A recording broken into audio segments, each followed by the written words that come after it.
This week we are continuing to talk about the disappearance of Rex Lee Douglas. First, a brief recap of this case.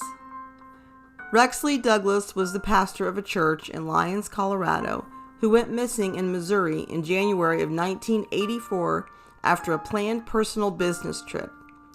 His suitcase would be found 1 year later at the Lambert Airport in St. Louis, but no trace of the pastor himself has ever been found. Let's talk again about Rex Lee Douglas.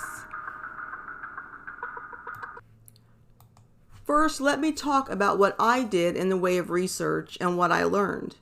First, I tried to verify any or all of the information that Douglas gave in that newspaper interview in 1967, as it is really all we have to go on as far as his account of his early life. It can be challenging to verify military records from that time frame, especially when I don't have specifics on the person, so I didn't have much luck with that. I did search newspaper archives, as sometimes there will be a brief mention of the military, but I could find nothing. So I really can't confirm nor deny that any of his military history in the Army was accurate. I did a search of his name and birth date with the Tennessee Archives, and they found no one matching that name and that year of birth in 1922 or even the next year that was born in Tennessee.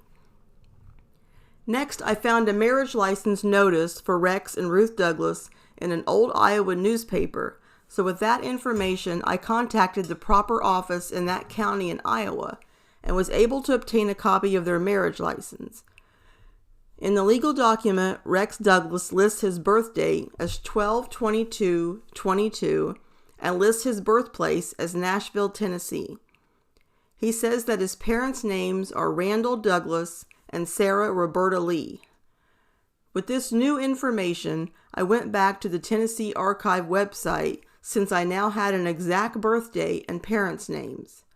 Again, they found absolutely no record of anyone with that name being born on that day or any time that year or even the next year in Tennessee. Not only that, but they could also find no record of anyone matching his parents' names for around that time frame in Tennessee. I then tried to verify Rex Douglas's claim that he attended Vanderbilt University. He states that he attended there for 2 years after finishing his stint in the Army in 1945, took a year off, and then went back for 1 year. I contacted the Archives Department at Vanderbilt University, and after a search, they told me that they had no record of a Rex Douglas attending that university at any time in the 1940s.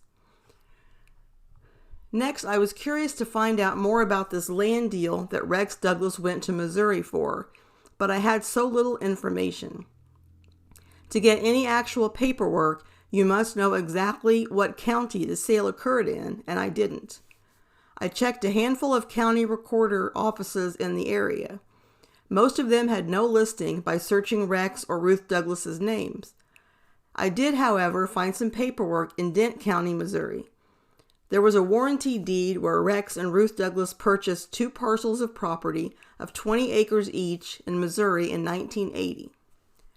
Attached to the deed was also the legal document declaring Rex Douglas dead on January 30th, 1991.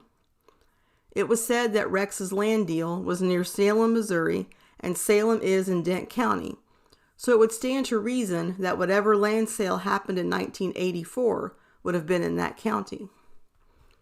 I found the name of the couple listed on the warranty deed. The husband had passed away in 2024, but I did reach out to the wife. She was very helpful and said that they never met Rex Douglas personally and that it was all done through a realtor. She wasn't positive, but she thought that they paid around $8,000 total for the 20 acres. She said that they did pay some cash down, probably around $1,000, and the rest they sent in monthly payments to Rex Douglas's address. She said that they had no idea about his disappearance and said that the checks were being cashed monthly, apparently by Ruth Douglas. Years later, they wanted to pay the land off early, but found out that they couldn't get the land transferred over in their name due to Rex Douglas still being missing. She said that they then hired a lawyer who who contacted Ruth Douglas, and she subsequently had her husband officially declared dead, and the property was then able to be put in their name. She said that the property mentioned was 20 acres of undeveloped land in a rural area near Salem, Missouri, and that they only used it for camping. So I believe that this is the land deal that is referenced that Rex had traveled to Missouri to complete the week that he went missing. Then I submitted a records request to the Boulder County, Colorado Sheriff's Office. They were able to send me what they had on Rex Douglas with just a few things redacted. Like I mentioned, most of what I read really surprised me. There were many pages of notes to sort through, so I'll try to make this as clear as I can. Let me clarify that this police report actually started in 2010, 26 years after the disappearance. Detective Steve Ainsworth of the Boulder County PD was looking into Douglas's disappearance. The Lyons Police Department was dissolved in 1990, and Rex Douglas's disappearance was one of the cases that had been reassigned to the Boulder County PD. He states in his notes that he was unable to obtain the original police files from the Lyons Police Chief Babcock, so he was going through a 3-ring binder full of documents regarding the disappearance that he had access to. In hopes of helping with this investigation, Detective Ainsworth tried his best to verify the basic information that Rex Douglas had told his wife and other acquaintances, much like I have tried to do in my research. He discovered that Douglas had given 2 different dates of birth at different times. The detective contacted the Social Security Administration and gave them the Social Security number that Douglas had put on a few applications.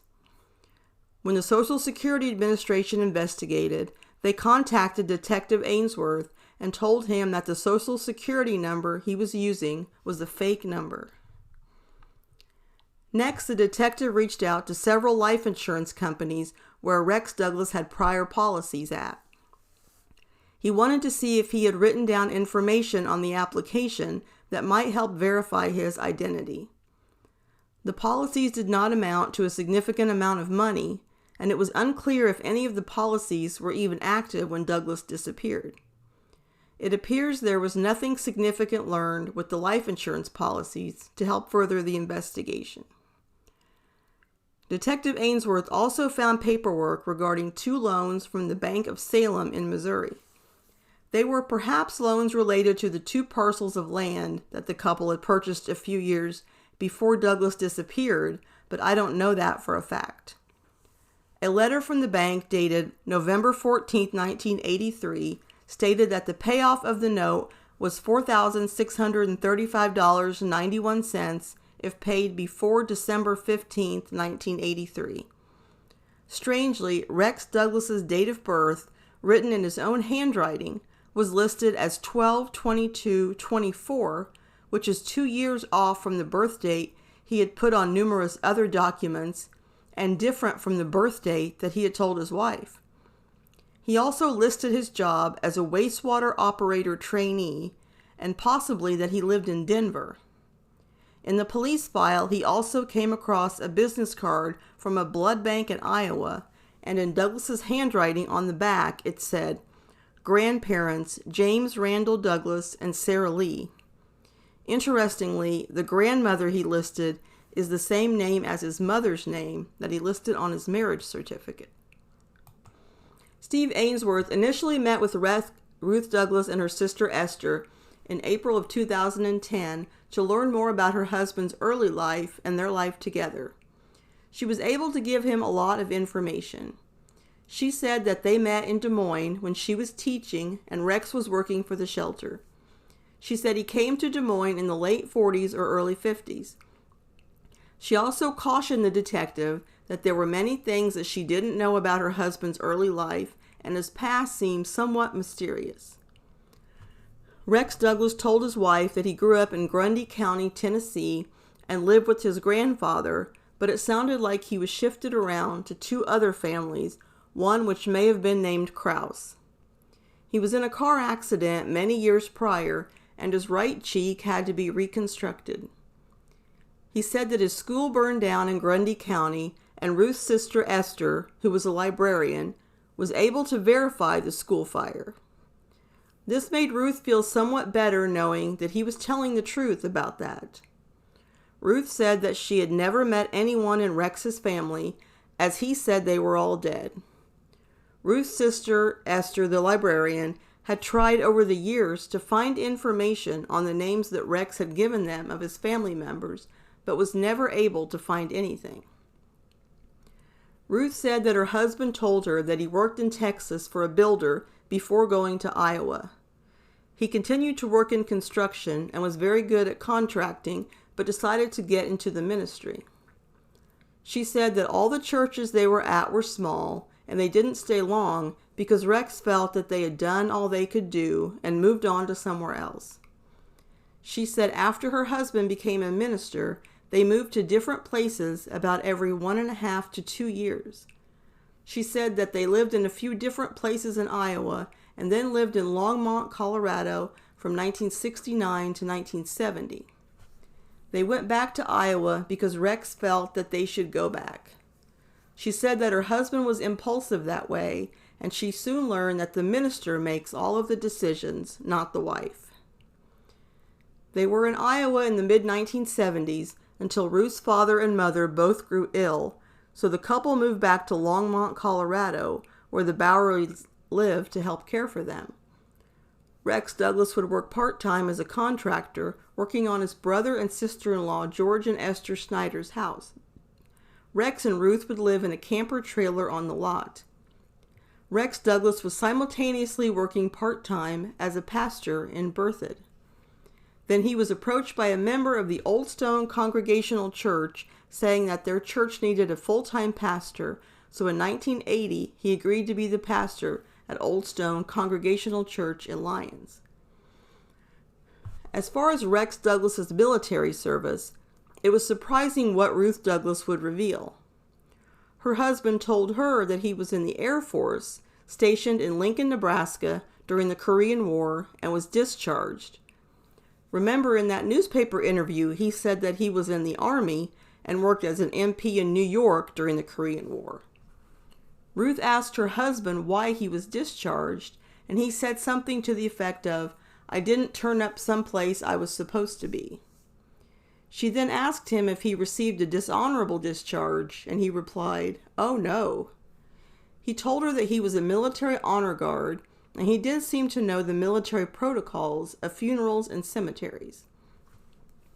Rex Douglas also told his wife that many military records had been destroyed in a fire, and it was possible that his no longer existed.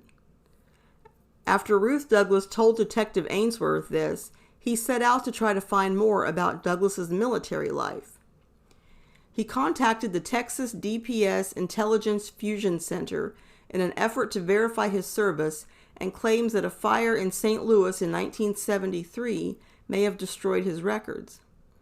Ainsworth learned that if he was in the Air Force, that the fire destroyed the records after the last name of Hubbard, so therefore Douglas's records should still be there if he was using that name. However, the detective was ultimately never able to verify any of Douglas's claims about the military. Rex Douglas also told his wife about his time taking college courses. He mentioned attending Vanderbilt University as well as Peabody College. Those two colleges merged in 1979, which are both in Nashville, Tennessee. He also said that he attended Drake University in Des Moines, Iowa. While searching through her things before speaking with Detective Ainsworth, she found transcripts for Vanderbilt University and Drake University, which were dated sporadically, ranging from 1947 to 1964. However, upon closer inspection, the transcript from Drake University was doctored and was clearly two pieces of paper taped together. After some research, Vanderbilt University had some news that was at this point not surprising. There was no record of a Rex Lee Douglas attending there. As far as the land deal in Missouri, Ruth gave a few more details. She said that they had purchased 40 acres of unimproved property near Salem, Missouri, and that they had planned to build a home there one day and retire. They had visited the area in the early 1980s for a period of time and realized that they wouldn't be able to retire there due to the heat and humidity and the fact that Rex Douglas had severe sinus problems. So they split the parcels into 2 sections and had buyers for each of them. That was apparently what he went there to finalize on that business trip in 1984. She said that Rex mailed her the papers for the land transaction when it was complete.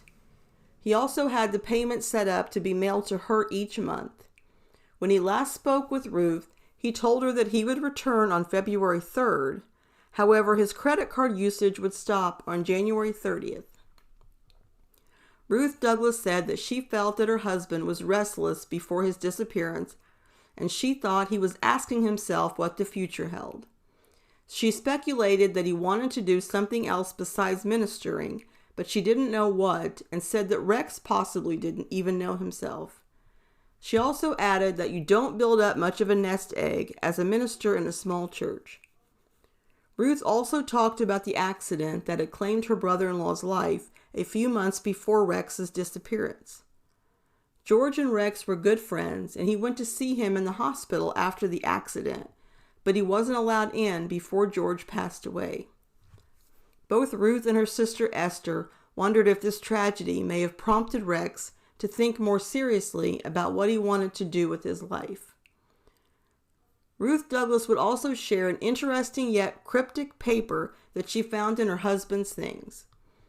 It was a half-sheet IRS triplicate form sent from the IRS office in Ogden, Utah, to Rex Douglas, dated August 25, 1982, titled, Request for Verification of Social Security Number on W-4 Form. Was the IRS now questioning Rex Douglas's fake Social Security number? Then Ruth Douglas told Detective Ainsworth about her husband's suitcase being found a year after he disappeared, and he inquired whether she still had it. She said that she did still have it, and it remained untouched except for the unlaundered clothes that Ruth had since laundered and put back neatly in the suitcase. Ainsworth viewed the suitcase and saw that it only contained clothing and a shaving kit. In fact, upon closer inspection, Ainsworth noticed that it didn't have pants in it, only shirts.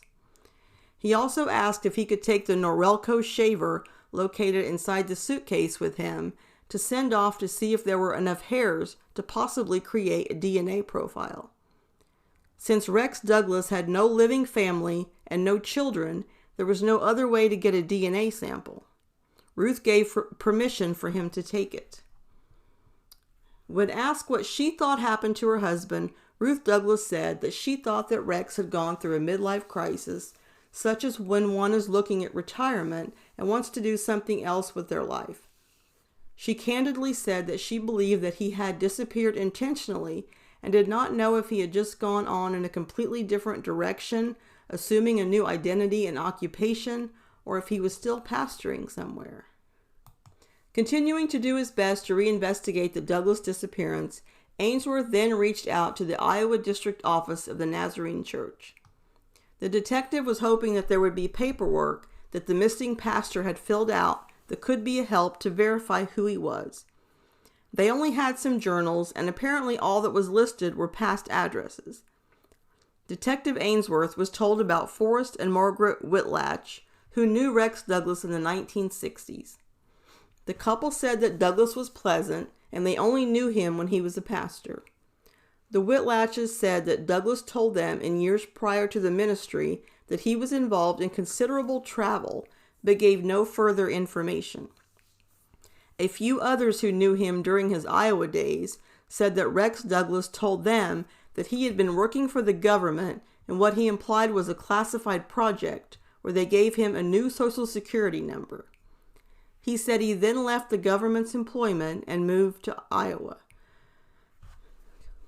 As I mentioned in part 1, authorities were able to ascertain that Rex Douglas acquired a significant amount of money, for 1984 anyway, before and during his trip. In the police report, Ainsworth would describe all the funds and the different ways of obtaining the funds that Rex Douglas had employed before and during his mysterious trip. So let's talk about them.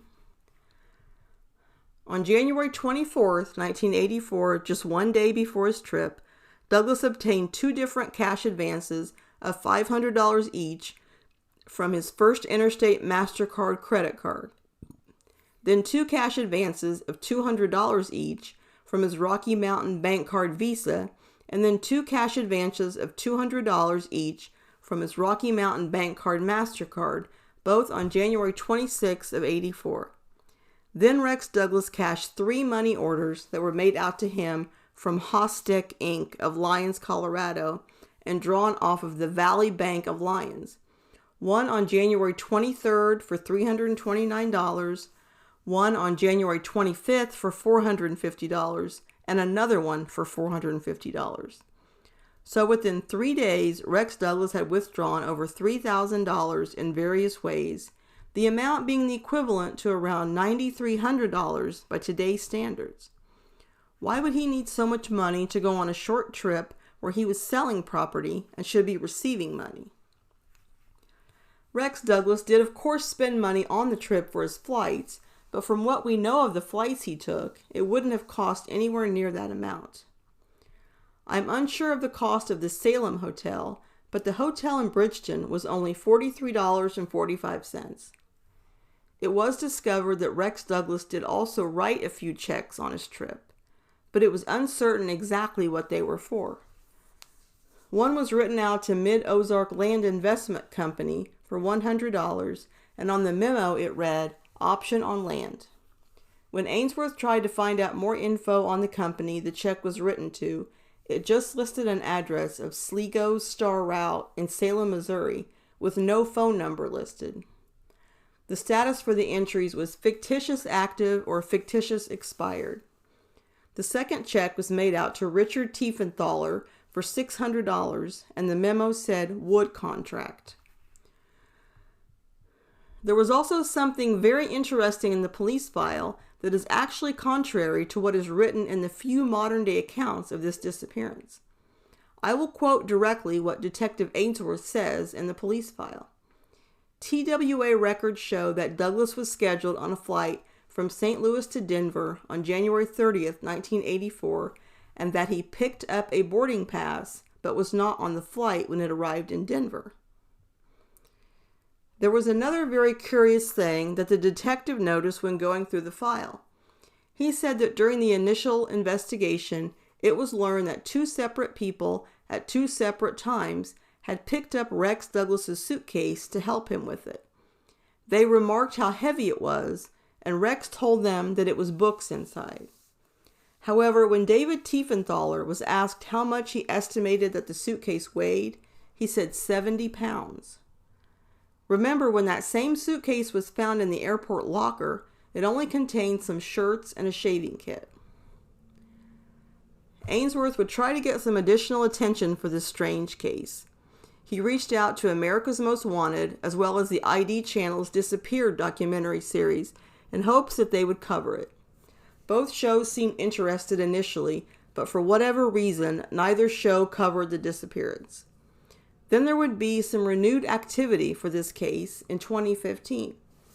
Is it possible that Rex Lee Douglas had been found? In 2015, Detective Ainsworth was contacted by the Doe Network. There was an unidentified John Doe found on June 11, 1984 in Troy, Lincoln County, Missouri. Troy, Missouri is just 55 miles from St. Louis. It was estimated that he had been dead for around 6 months.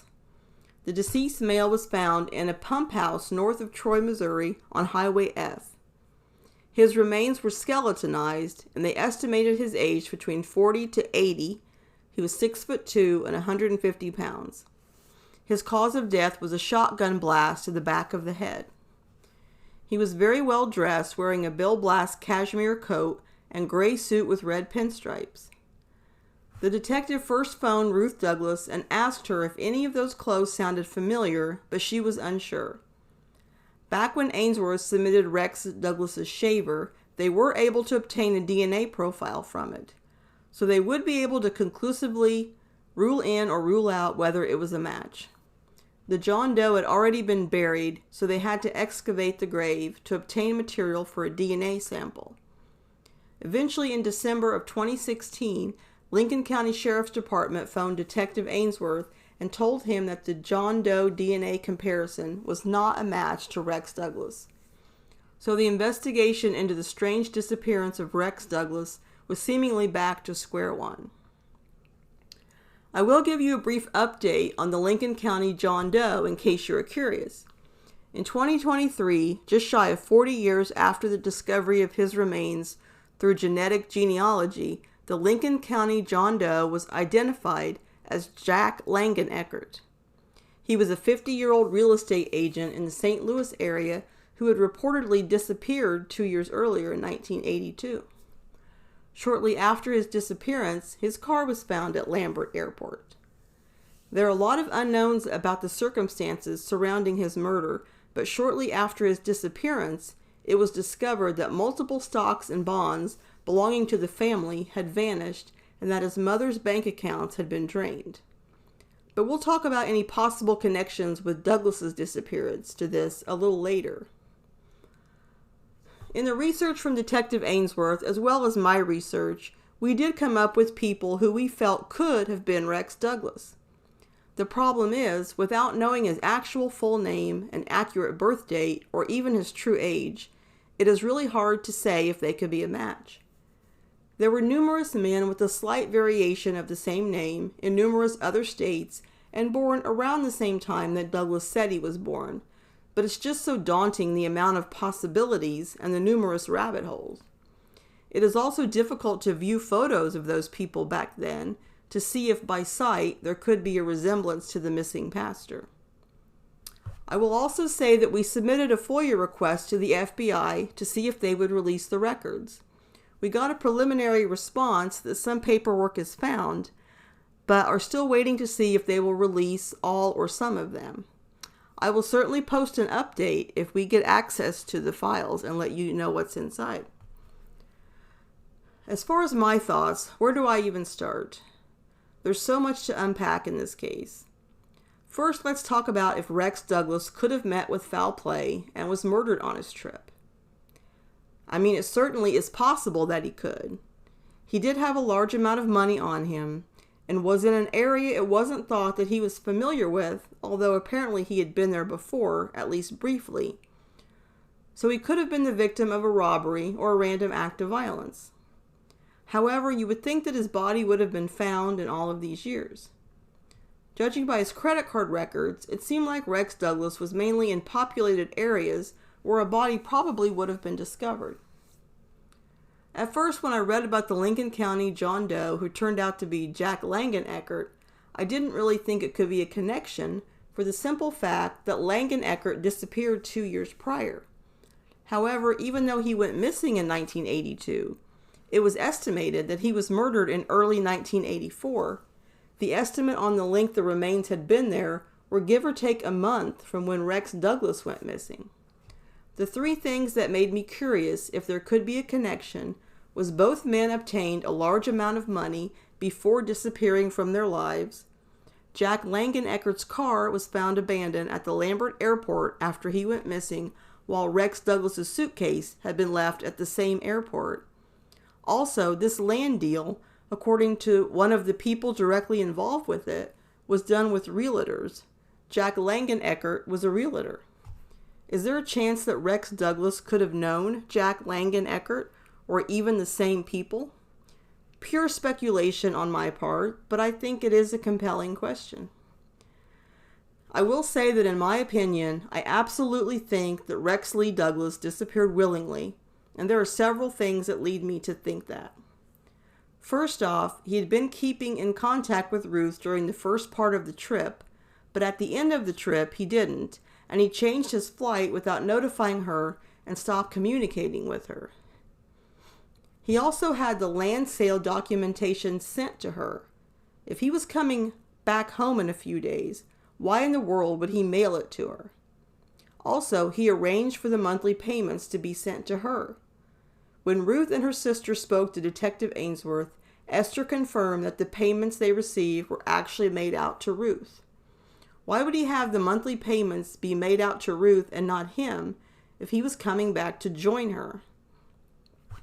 Also, according to the police records, Rex Douglas did pick up his boarding pass, and presumably even boarded the flight. He just wasn't on the flight when it arrived in Denver. To me, that is a big indication that he had his own plan of what he was going to do after he concluded his business in Missouri. I believe that he planted the suitcase in that locker. It didn't have anything of significance in it, and everything that was in it could have been easily replaced with a trip to the store. This way, it appears as though he was doing everything according to his plan until he wasn't. So it appears that Rex Douglas did actually board the flight that left from St. Louis. When they say that he wasn't on the plane in Denver, I have a few questions about that. Being it was 1984 and people on flights aren't tracked like they are now, does that mean there was no record of him being on that flight? Or just the fact that he didn't contact anyone to pick him up indicates that he must have not flown to Denver? It's hard to investigate what the actual flights were from 1984, but if there was a layover before continuing on to Denver, could Rex Douglas have gotten off there and purposely never boarded the connecting flight? Or if they said he apparently didn't arrive in Denver because he never arranged for anyone to pick him up, did he actually arrive in Denver, then got his own transportation and went to some unknown place?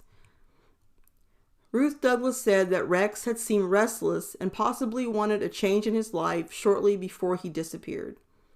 That would be a pretty big coincidence, the timing of his disappearance, if it were just a random disappearance.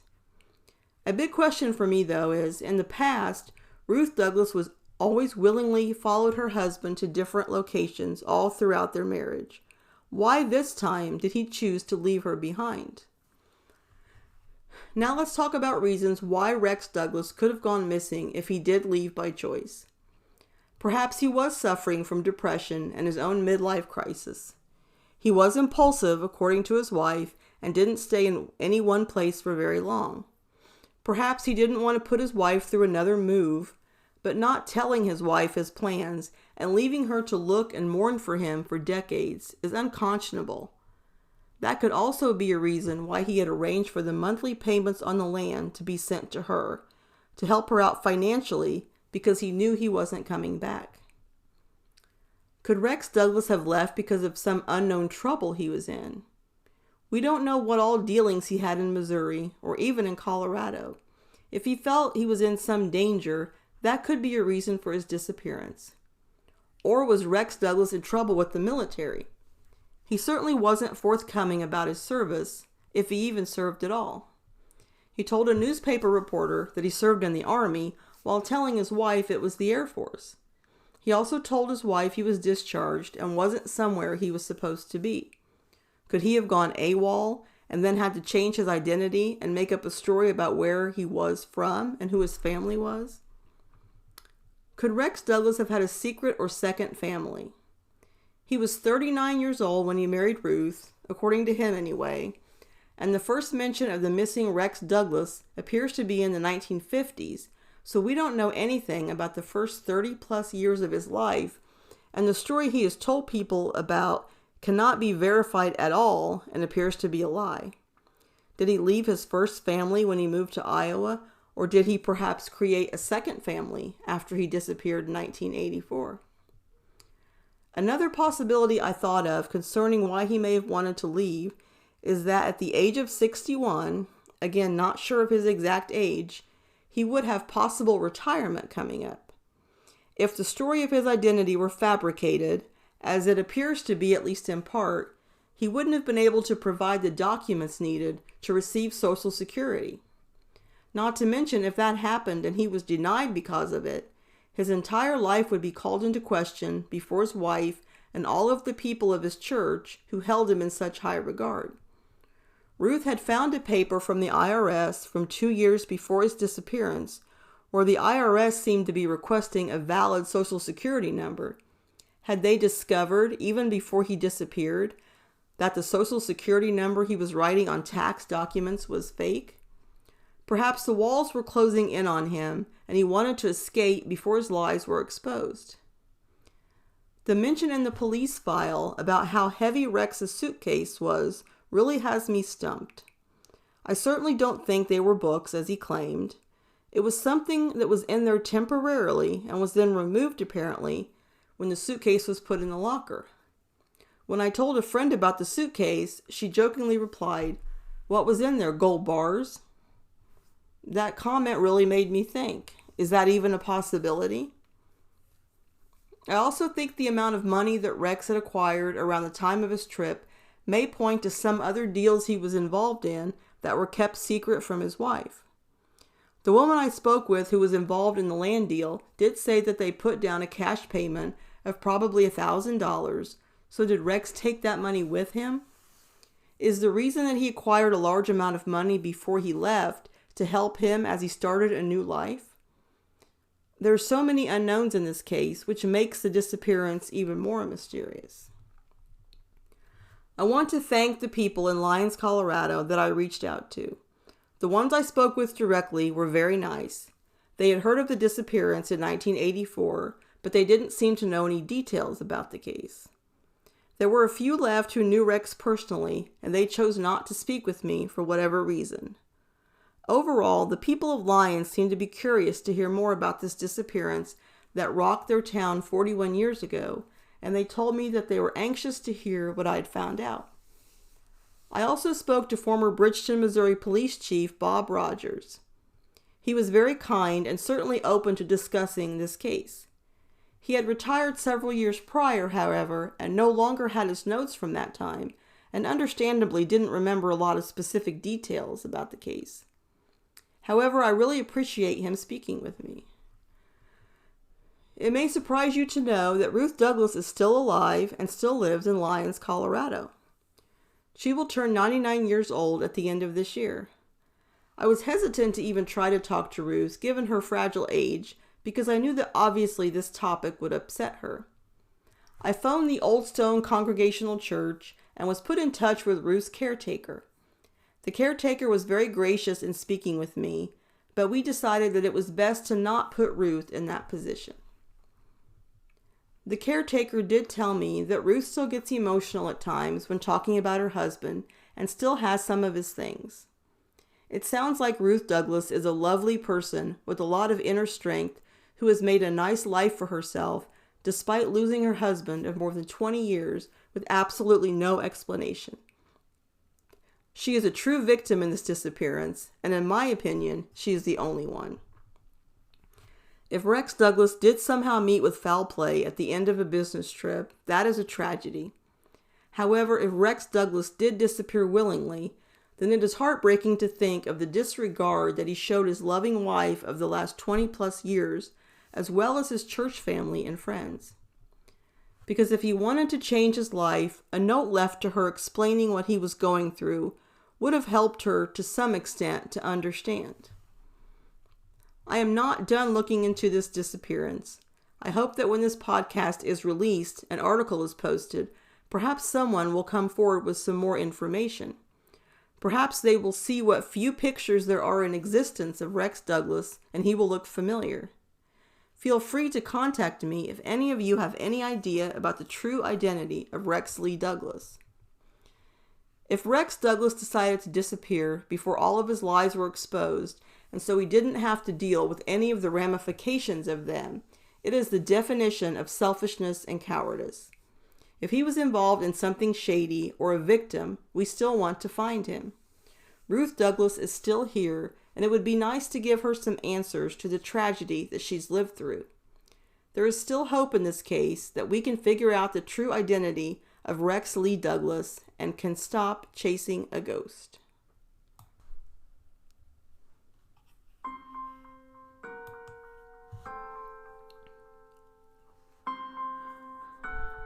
That concludes part 2 of my podcast on Rex Lee Douglas. If any more information comes out on this case, I will update everyone. Again, a special thanks to my friends Clinton Daniel and Mike Angeline for helping me with the research. You can find my podcast on Spotify, Amazon Music, iHeartRadio, Apple Podcasts, YouTube, and YouTube Music. You can also find all of my original articles on my website at Lost and Found Blogs. I have social media pages under that name on Facebook, X, and Instagram. I also have a Patreon, and it is full of lesser-known missing persons cases listed under Lost and Found Podcast. You can reach me via email at lostandfoundpodcast@yahoo. And remember that cold cases stay cold because their story stops getting told.